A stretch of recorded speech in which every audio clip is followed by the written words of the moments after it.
Genesis 38. At that time Judah left his brothers and went down to stay with a man of Adullam named Hirah. There Judah met the daughter of a Canaanite man named Shua. He married her and lay with her. She became pregnant and gave birth to a son, who was named She conceived again and gave birth to a son and named him Onan. She gave birth to still another son and named him Shelah. It was at Kezib that she gave birth to him. Judah got a wife for his firstborn, and her name was Tamar. But Judah's firstborn, was wicked in the Lord's sight, so the Lord put him to death. Then Judah said to Onan, "Lie with your brother's wife, and fulfill your duty to her as a brother-in-law to produce offspring for your brother." But Onan knew that the offspring would not be his, so whenever he lay with his brother's wife, he spilled his semen on the ground to keep it from producing offspring for his brother. What he did was wicked in the Lord's sight, so he put him to death also. Judah then said to his daughter-in-law Tamar, "Live as a widow in your father's house until my son Shelah grows up," for he thought he may die too, just like his brothers. So Tamar went to live in his father's house.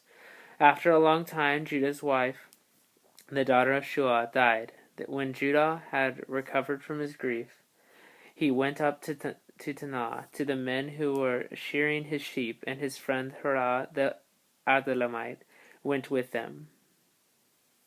When Tamar was told, "Your father-in-law is on his way to Timnah to shear his sheep," she took off her widow's clothes, covered herself with a veil to disguise herself, and then sat down at the entrance to Enaim, which is on the road to Timnah. For she saw that though Shelah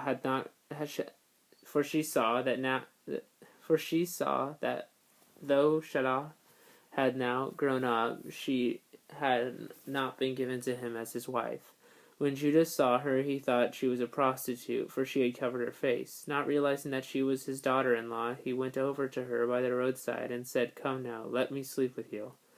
"And what will you give me to sleep with you?" she asked. "I'll send you a young goat from my flock," he said. "Will you give me something as a pledge until you send it?" she asked. He said, "What pledge should I give you?" "Your seal and its cord, and the staff in your hand," she answered. So he gave them to her and slept with her, and she became pregnant by him. After she left, she took off her veil and put on her widow's clothes again. Meanwhile, Judah sent the young goat by his friend the Adullamite in order to get his pledge back from the woman. But he did not find her. He asked the men who lived there, "Where is the shrine prostitute who was beside the road at Enaim?" "There hasn't been any shrine prostitute here," they said. So he went back to Judah and said, "I didn't find her. Besides, the men who lived there said there hasn't been any shrine prostitute here." Then Judah said, "Let her keep what she has, or we will become a laughingstock. After all, I did send her this young goat, but you didn't find her." About 3 months later, Judah was told, "Your daughter-in-law Tamar is guilty of prostitution, and as a result she is now pregnant." Judah said, "Bring her out and have her burned to death." As she was being brought out, she sent a message to her father-in-law, "I am pregnant by the man who owns these," she said, and she added, "See if you recognize whose seal and cord and staff these are."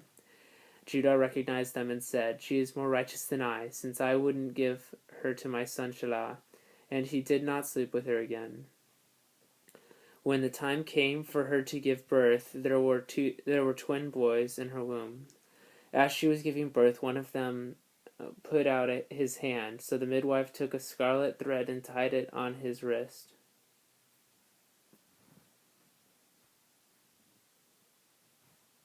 And said, "This one came out first." But when he drew back his hand, his brother came out, and she said, "So this is how you have broken out." And he was named Perez. Then his brother, who had the scarlet thread on his wrist, came out, and he was given the name Zerah. End of Genesis chapter 38.